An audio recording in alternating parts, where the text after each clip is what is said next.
Sir নমস্কার, আমার নাম রূপা রায়। আমি তেলিয়ামুড়া ডিএস মোটর একজন কাস্টমার কেয়ার এক্সিকিউটিভ হিসেবে আমি কাজ করছি।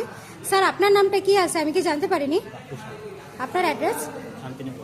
এখন বর্তমানে আপনি হিরোর কোন মডেলটা চালাইতেছেন? কোন জায়গাতে কিনা হয়েছিল? কতদিন হয়েছে? আজকে কোন জায়গাতে আইছেন? কিসের জন্য আইছিলেন? যখন আজকে আপনার স্কুটারটা নিয়ে আমাদের ডিএস মোটর আইছিলেন, আমাদের এখান থেকে আপনারা টেকনিশিয়ান, সুপারভাইজার আপনারা ওয়েলকাম জানাইছিনি? যে কাজটার জন্য আজকে আইছিলেন সেই কাজটা আপনার কমপ্লিট হয়েছিনি?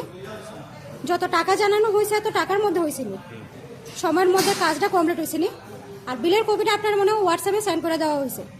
স্যার আজকে আমাদের এখানে আসার পরে আপনার একটা খাওয়ার একটা কুপন দেওয়া হয়েছিল, পাইছেননি? আজকে আপনার স্কুটির যে টেকনিশিয়ানে কাজ করছে ওই কাজটা যদি আপনার কাছে ভালো লাগে ওনার একটা নাম্বার দিতে লাগে। ভালো লাগলে আপনি 9 বা 10 থেকে যে কোনো একটা নাম্বার দিতে পারেন, মোটামুটি ভালো লাগলে 7 বা 8 থেকে যে কোনো একটা নাম্বার দিতে পারেন। আজকে আপনার স্কুটির একটা পুজো দেওয়া হয়েছে, আপনার কাছে কিরকম লাগছে? যদি ভালো লাগে তো বন্ধু বান্ধব বা আত্মীয় স্বজনের কাছে জানাবেন নি আমাদের ডিএস মোটর থেকে নতুন সাইকেল কিনা লেগা। আজকের কাজ যদি আপনার কাছে করায় ভালো লাগে ওই কাজের জন্য একটা নাম্বার দিতে লাগে। সব কিছু ভালো লাগলে আপনি 9 বা 10-এর মধ্যে যে কোনো একটা নাম্বার দিতে পারেন, মোটামুটি ভালো লাগলে 7 বা 8। আর আমাদের ডিএস মোটরের সম্বন্ধে যদি কোনো কমপ্লেন থাকে আপনি এটাও করতে পারেন। কোনো কমপ্লেন